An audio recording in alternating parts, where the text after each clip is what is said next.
Hello. Hello, doctor.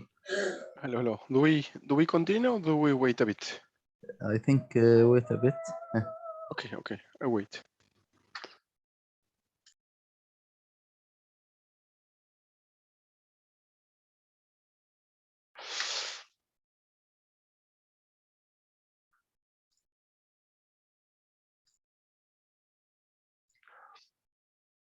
So we have discussed or mentioned different methods, as mentioned before, related to memory filtration, but the most applied ones are related to disinfection, to not remove physically, but to actually inactivate these organisms that can cause different types of diseases, and that can be used to disinfect these types of coronaviruses, for example, that they can be, as we know, a cause of different respiratory infections, though they can also be linked to the cases of gastroenteritis. They do not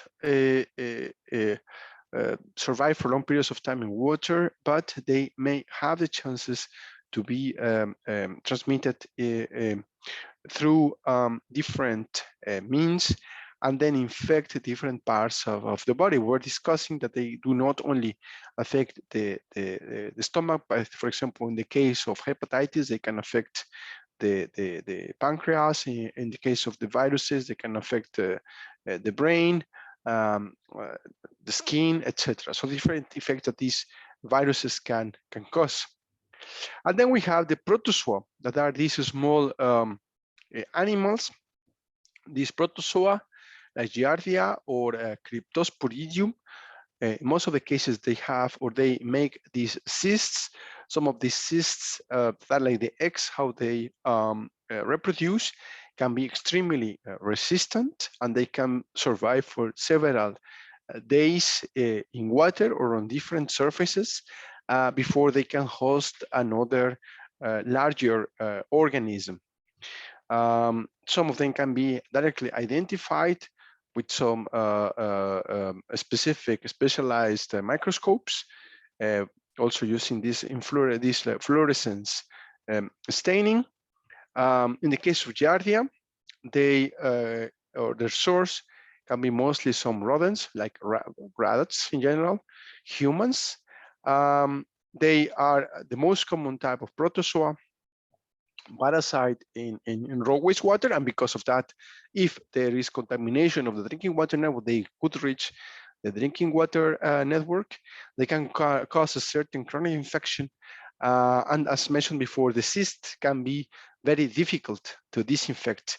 But if they have a very long exposure to different oxidant, different disinfectant agents, they can be inactivated. Cryptosporidium, similar, but in this case, mostly present in cattle. They are less common than Giardia, like 10 times more or less abundant. They are some of the strongest waterborne pathogens. They may be very difficult to be inactivated, but for example, when we use UV light, they can be disinfected in a bit faster way. This is a comparison of different types of protozoan parasites. We can see, for example, the Giardia lamblia. They reproduce via cyst, or, for example, Microsporidium with spores, Toxoplasma gondii with oocysts. Their sizes are larger, so 8 to 17 microns. So if we use reverse osmosis or nanofiltration, we may be able to remove many of them, but some can reproduce relatively fast. For example, the Sarcocystis hominis, they need only 3 to 6 hours to reproduce, and they can cause severe diseases. The other very type of common type of pathogen are helminths, mostly worms. We can have different types of them, like the Ascaris lumbricoides. We can have Nicator americans, Ancylostoma. These ones are relatively small sort of worms, but we can have some others that are very long, very long, like the tapeworm, the Taenia saginata, or the Trichuris tricura, also called as whipworm, that can have a length of sometimes several meters. Ascaris lumbricoides, the main source of infection can come from the infection due to the inadequate disposal of feces with eggs, either by human beings or by some other animals. If we consume food or drink water where these cysts are, that's how these worms can get into the human tract.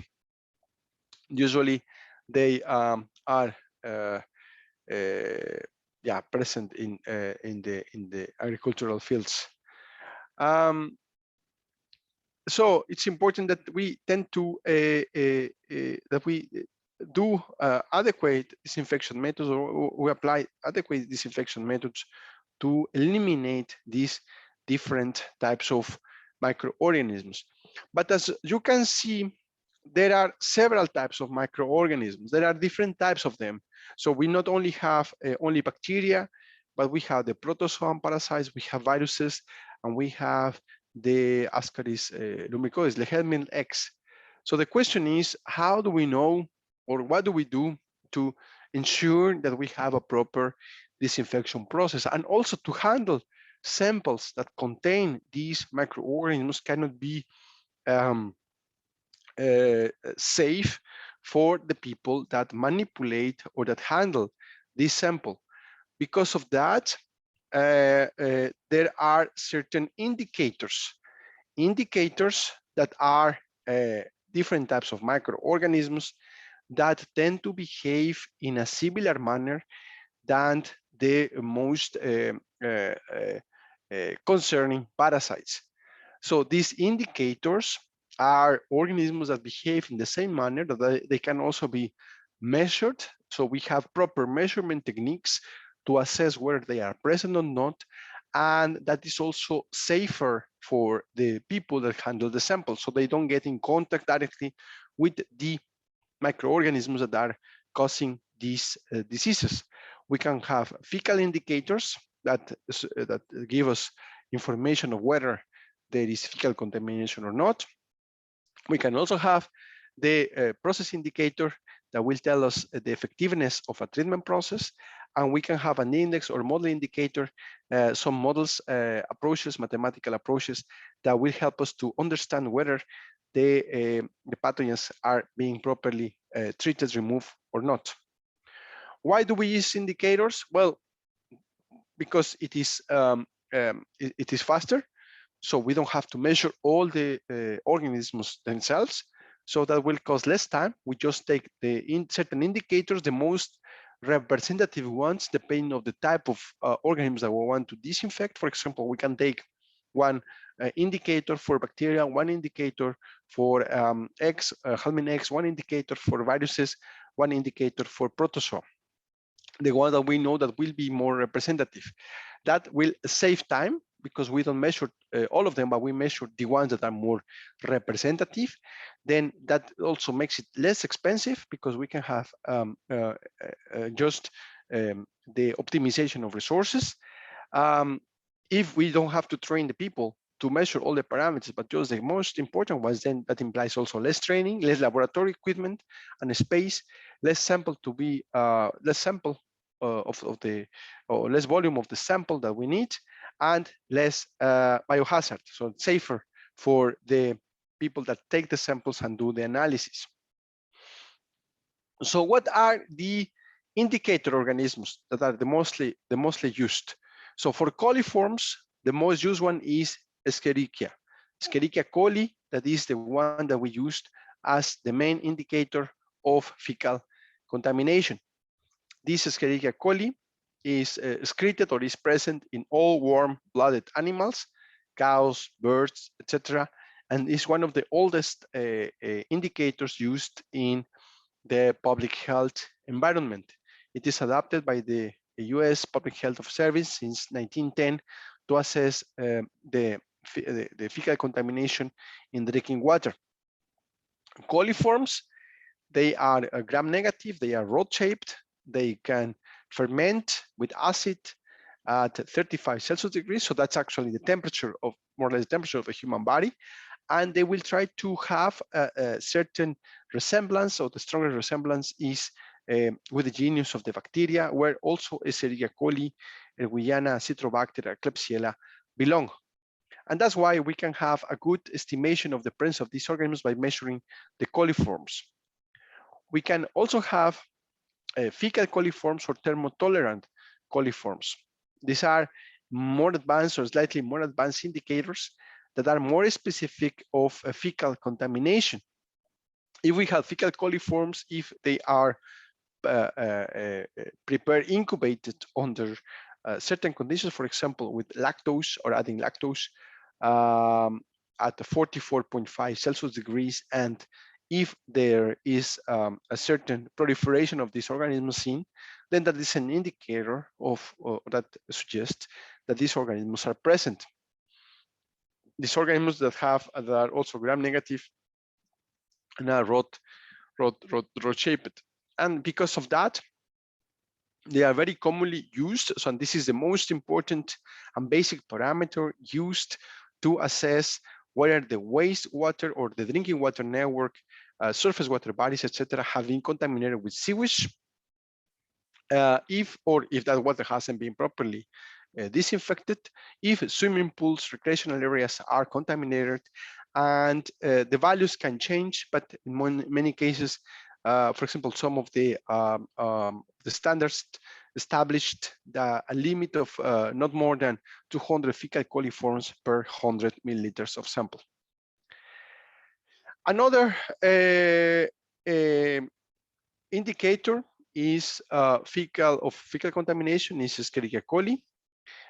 It is less likely to grow in drinking water distribution systems, but it can be present in the water. And this presents a certain overview of what is called the total coliforms and what organisms we can find there. So we can find the Escherichia coli, the thermotolerant coliforms, the fecal coliform, and also Salmonella or Shigella or some pathogenic E. coli can be present when we are referring to total coliforms. In addition, or in parallel, we can also find the fecal streptococci, developed as another fecal indicator. They are or can survive for longer periods of time in the environment. However, they rarely multiply. They are mostly hosting the organisms when they get into the human being. So also the ratio between the fecal streptococci and the fecal coliforms can indicate whether there is an animal source generating this type of organisms.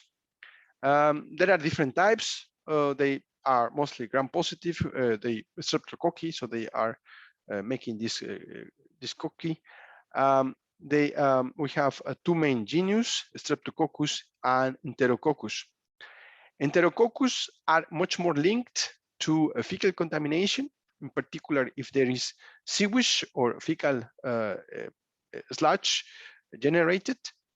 Enterococcus fecalis and Enterococcus faecium are generated, excreted mostly by humans, and they differentiate from other streptococci by the way how they reproduce, in particular because they can survive in very saline environments of around 6.5% sodium chloride. This is extremely high.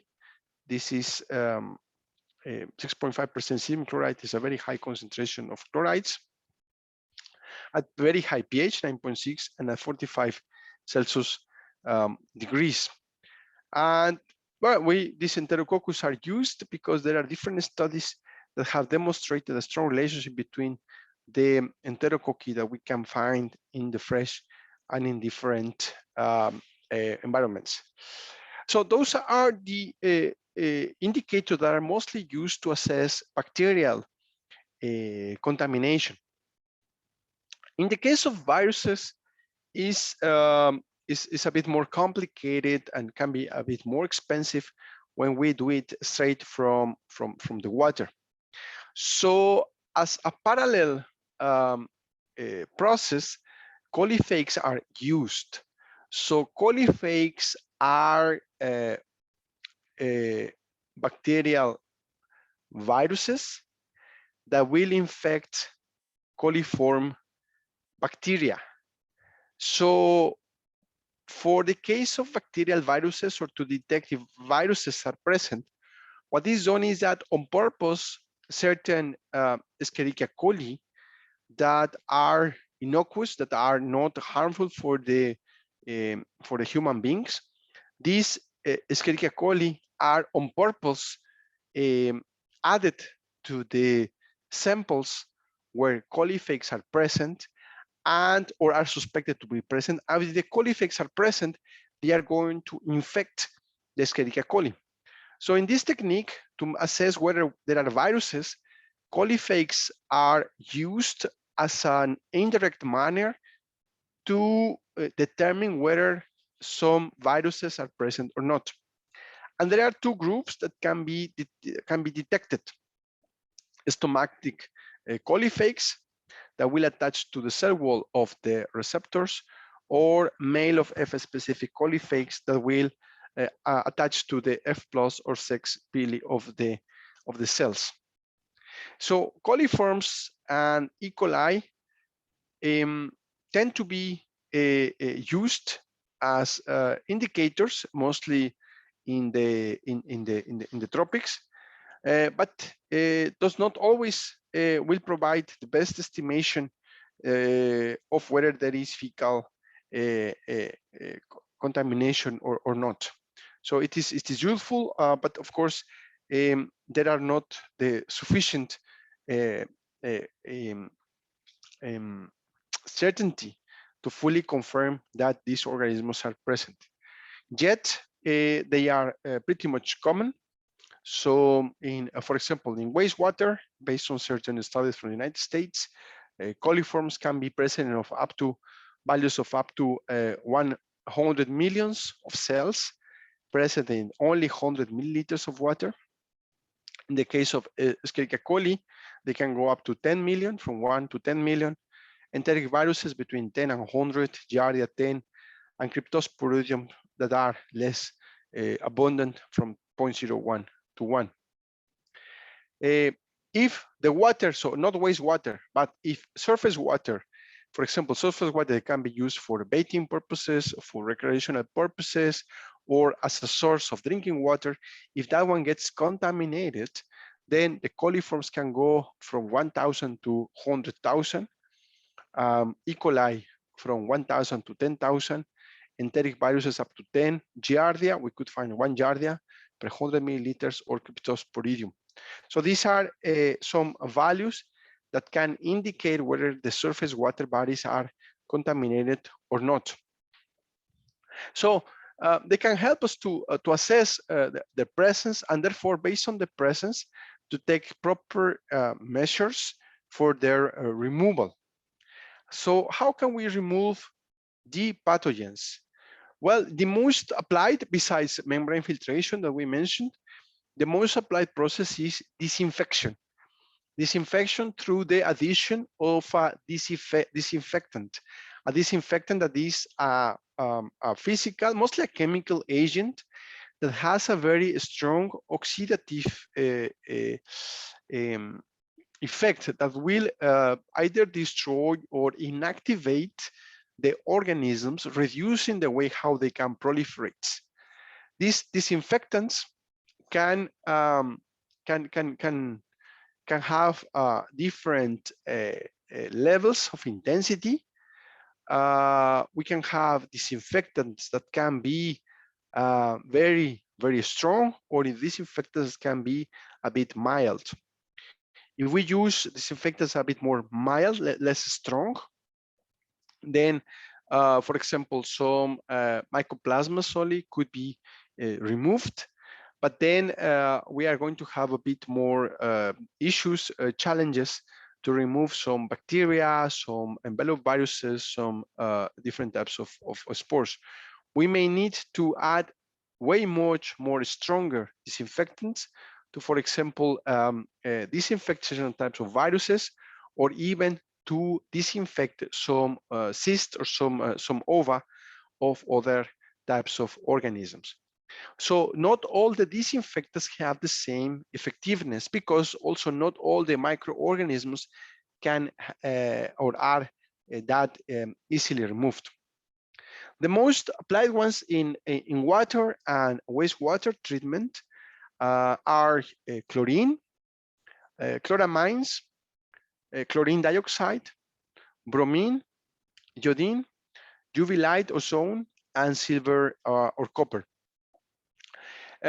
These are the most common ones, but not all of them are recommendable. For example, chlorine is widely used because it is easier to manipulate. It has been also used for a longer period of time in the water sector, wastewater sector. So chlorine is very commonly used. However, it can lead to the production of certain byproducts that are not that recommendable, because they are or can be carcinogenic. Because of the carcinogenic effect, then at mid-long term, they can lead to other types of course, cancer in the population that consumes this water. Some others are preferred. So all the ones related to chlorine, like chloramines, chlorine dioxide, their use is less suggested, though chlorine is still one of the most common means of disinfection in many countries. And there are others that are not that common, like, for example, the use of bromine, iodine, also because of the components. UV light has gotten a strong popularity, in particular in, for example, locations where chlorine is not longer used, or also ozone, because they do not leave residuals. Usually they don't generate byproducts, or they don't generate some transformed products after they have been added, or less than chlorine. And also, for example, in the case of UV light, or to some extent also ozone, they can disinfect or lead to the inactivation of some viruses or some cryptosporidium that are the strongest organisms to remove compared to chlorine. Silver copper is also used in certain locations, but also silver copper, they leave behind certain residual elements that are of also emerging concern for the community or for the population. So their use is not that suggested anymore. We can have the water that we want to disinfect, but that water can have certain properties that may not favor the effectiveness of the disinfection processes. There are some factors that influence disinfection that go from pH to turbidity, organic matter, temperature, or the presence of certain dissolved solids. In the case of pH, the effect of the pH is strong, because it can change the species of the disinfectant, and because the species can be different depending on the pH level, some of them may be more effective than others for the disinfection of certain pathogens. Turbidity, because turbidity will, for example, in the case of UV, is UV light, and light may be hindered by the presence of some suspended elements that will hinder the light transmission because the water is turbid, or even the presence of organic matter. So if even that turbidity is caused by organic matter will tend to be oxidized before the pathogens or some other elements are disinfected, causing or competing for the availability of the disinfectant or consuming the disinfectant during the disinfection process. Also, temperature can be of an issue. The higher the temperature, also the organisms can be or proliferate faster. So temperature has to be taken into account to adjust and to disinfect the water properly. And the case of dissolved solids, because of presence of some salts that can compete also for the disinfectant. Some dissolved solids, we can talk of, for example, ammonium. If ammonium is present, ammonium will react with the ozone, or ammonium will react with chlorine, leading to the production of chloramines, leading to the consumption of ozone. And depending on how high the concentration is, they may be oxidized first, and with that will lead to less ozone, or to less chlorine available to continue with the disinfection process. Well, in the case of chlorine, that will lead to chloramines, that they can also have a certain disinfectant effect.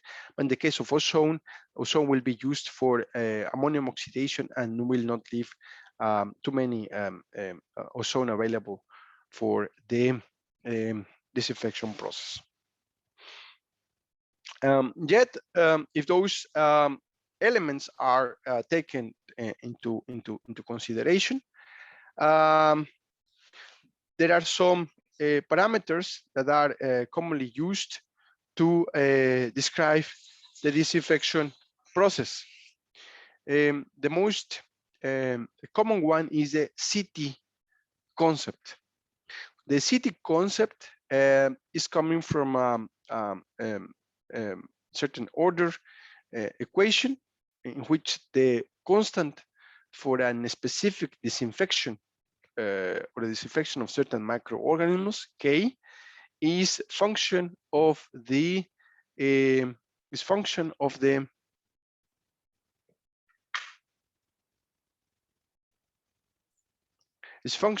concentration of the disinfectant, power the certain effectiveness related also to the properties of the water quality, times the contact time or the exposure time that the organisms have against or without disinfectant. So the city concept takes into account the concentration and the time. And there have been several studies that address or have an aim to determine what is the concentration and the time that is needed to disinfect an specific microorganism. Because of course we can have certain concentration, but we don't have enough time, the organisms will not have enough time to be disinfected. If we have the time, but the concentration of disinfectant is not sufficient, of course, we're not going to have an optimal disinfection. So there should be a balance between the concentration and the time, and the city concept is the best or the most suitable and easy approach to determine how much is the concentration of a certain disinfectant, how much should be the exposure time to lead to disinfection of these microorganisms. So then we have the concentration of the disinfectant times the contact time, and that will let us know what is the time needed per concentration of oxidant or the concentration of the disinfectant agent to achieve certain inactivation level, either 99% or 99.9%, depending on how the process has been developed. Those disinfection processes have to be done after the unit processes, either physical process or physicochemical processes or biological processes, have been applied. When we are talking about drinking water, is after all the physicochemical processes related to the removal of suspended organic matter, related to the removal of different ions, after the filtration processes, etc. After those processes is the time when the water is mostly clean, transparent, is the time when we can apply these disinfection processes. And the same is or happens with wastewater. The wastewater that is disinfected is a water that has been already treated biologically or physicochemically, that in particular is free of solids. And free of solids because of the previous recommendation that or the previous assessment that the presence of organic matter, the presence of turbidity or dissolved solids play a role because they will compete for the disinfectants in the water. So the ideal spots to disinfect are in the end of the drinking water or in the end of the wastewater treatment lines. And there are different CT values measured, assessed for different types of pathogen indicators. For example, to inactivate Escherichia coli, that is an indicator that assesses the presence of bacteria, we need a CT value of between 0.34 to 0.05 to be able to disinfect properly up to 99% of inactivation of Escherichia coli. If we assess or we try to disinfect the virus of polio with chlorine, then we need a value between 1.1 to 0.25 CT value. For Giardia murris, 630. For Cryptosporidium, that is one of the strongest organisms to remove, we need a CT value larger than 7,200. So this CT value also provides to us important information to get the feeling whether an organism is easily removed or can be easily inactivated compared to others. Questions so far?